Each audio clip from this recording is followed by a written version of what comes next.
Alors bonjour tout le monde.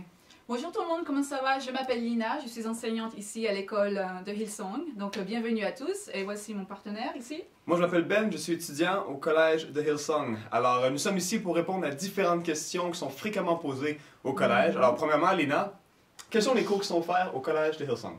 Alors nous avons deux types de programmes à vous offrir. Vous pouvez soit choisir la branche vocationnelle professionnelle ou soit la branche des études supérieures. Parfait. Donc dans le professionnel vocationnel, vous êtes équipé de façon pratique à vous former au ministère. Vous allez être sur le terrain avec nos responsables, nos pasteurs et vous pouvez choisir des zones de spécialisation. Donc par exemple, vous pouvez choisir notre filière pastorale. Ben, tu es pastoral, je crois. Oui, c'est bien ça. Tu as fait pastoral. Vous pouvez choisir aussi notre filière de louanges. Vous pouvez choisir aussi la branche film et médias et aussi la branche danse ou production. Et ensuite, pour les études supérieures, nous offrons une licence de théologie, mais aussi des maîtrises de théologie si vous êtes intéressé.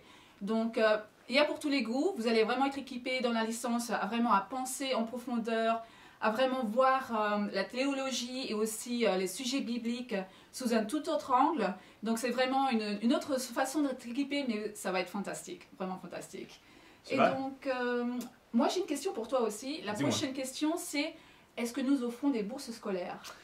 Malheureusement, non, le collège n'offre pas de bourse scolaire, mais ce qui est bon de prendre en considération, c'est le fait que beaucoup d'entre nous, comme étudiants, nous sommes supportés par des amis, par de la famille, par des membres de l'Église ou même de l'Église elle-même. Aussi, il y a d'autres étudiants qui prennent en considération de ce qu'ils vont faire, c'est d'épargner de l'argent, de travailler un peu avant pour avoir un moyen financier pour vous subvenir aux besoins lorsque vous êtes ici pour au moins le premier semestre de vos études.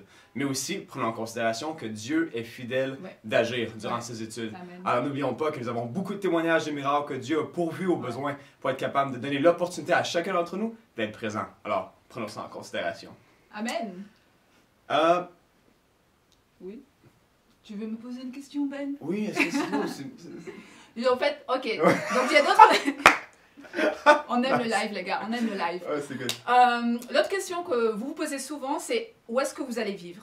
Alors, il y a deux choix. Soit vous vivez au centre-ville de Sydney, ce qui est vraiment top, parce qu'on a un campus au centre-ville, et là, vous avez accès aux plages, vous avez accès à toutes les commodités, le pont de Sydney, les gars. Vous pouvez aussi, il y a aussi plein de cafés, il y a aussi plein de restaurants dans les parages. Vous allez vraiment aimer ça. Et au centre-ville, à centre-ville, vous avez aussi des logements où ce sera plus des appartements, peut-être un peu plus cher, mais ça vaut le coup, ça vaut vraiment la peine. Ou alors, si vous êtes plutôt du style « Oh, j'aime les espaces, j'aime la banlieue », notre campus de Hills est situé dans la banlieue. Et là, il y a vraiment aussi des opportunités de travailler dans les restaurants et des centres commerciaux dans les parages aussi. On va avoir une station de train qui va ouvrir prochainement, donc le transport sera plus facile. Et à Hills, c'est plus des grandes maisons, c'est les quartiers résidentiels, c'est des appartements. C'est un peu plus abordable, mais vous partagerez quand même votre logement avec d'autres étudiants. Oui. Ouais. Et aussi une autre question qui est souvent posée, c'est est-ce qu'on peut travailler et étudier simultanément? Alors, prendre en considération, oui, beaucoup d'entre nous travaillent et étudient simultanément. Ce qui est bon de prendre en considération, c'est le fait que dans l'horaire des cours, il y a une journée où il n'y a aucun cours. Ce qui donne l'espace pour être capable d'avoir un travail à temps partiel ou juste occasionnel. Ou même des fois, les personnes travaillent le soir. Alors pour cela, ne vous inquiétez pas, vous pouvez trouver du travail dans les commerces, dans les environs, tout dépendant à quel campus que vous décidez d'aller pour faire vos études. Et une autre question fréquente aussi, c'est quoi la différence? Parce qu'on parle de deux campus, on parle de la City et on parle de Hills. Donc c'est quoi la différence entre les deux? Est-ce que tu peux nous expliquer un peu comment c'est à Hills vu que tu vis dans les parages? Oui, certainement. Alors, au niveau du campus dans les Hills, c'est à 45 minutes ou 1 heure du centre-ville, ce qui est bon à prendre en considération. Aussi, c'est le fait que dans les facilités, non. Dans nos bâtiments, oui, nos équipements. Dans nos bâtiments au niveau du Hills, nous avons l'opportunité d'avoir des studios de danse, studios de télévision, aussi des studios de pratique pour tous ceux qui font la louange ou worship. Alors, nous avons beaucoup d'équipements aussi, de derniers cris qui sont bons à prendre en considération. Et aussi, c'est où qu'il y a la base mère. Oui, alors c'est ça pour le Hills. Ouais, le Hills c'est super. La City, il y a ce sens de communauté vraiment rapprochée. Et il y a aussi la possibilité d'être impliqué plus rapidement dans la vie de l'Église. Parce qu'il y a vraiment une haute demande d'étudiants ou simplement de bénévoles pour aider. Donc c'est vraiment un plus pour le campus de la City. Alors, dernière question. Lina, dis-moi, qu'est-ce que ça fera?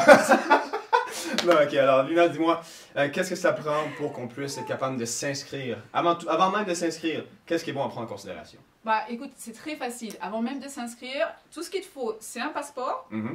Un passeport valide, un plan financier.